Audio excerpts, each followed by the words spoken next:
Green বাছে য'ত গুৱাহাটীত যাবৰ কাৰণে এই অঞ্চলৰ ৰাইজে এই গ্ৰীণ বাছেৰে সুযোগ পাব।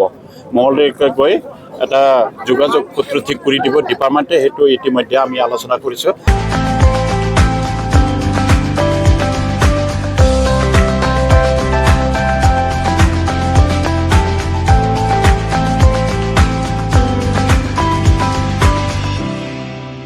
নিজেও ভাল লাগিছে।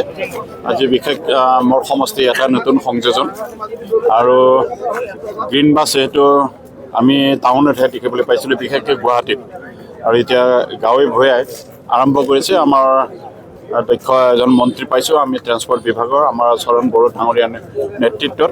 গতিকে মই অসমৰ বিভিন্ন গাঁৱে ভূঞে যি গ্ৰীণ বাছ সেৱা আৰম্ভ কৰিবৰ কাৰণে তেখেতে যত্ন লৈছে, তাৰে ফলশ্ৰুতিত আমি এখন আজি ডিমাকুছিৰ পৰা পানীৰে টংলা কালাইগাঁও হৈ মঙলদৈলৈকে আৰু মঙলদৈৰ পৰা এটা সংযোগ কৰি দিব এটা বাছ সেৱা গ্ৰীণ বাছে য'ত গুৱাহাটীত যাবৰ কাৰণে এই অঞ্চলৰ ৰাইজে এই গ্ৰীণ বাছেৰে সুযোগ পাব। মঙলদৈকে গৈ এটা যোগাযোগ সূত্ৰ ঠিক কৰি দিব ডিপাৰ্টমেণ্টে, সেইটো ইতিমধ্যে আমি আলোচনা কৰিছোঁ। যাই হওক, আজি এই অনুষ্ঠানত আজি আনুষ্ঠানিকভাৱে আমি আৰম্ভ কৰিছোঁ।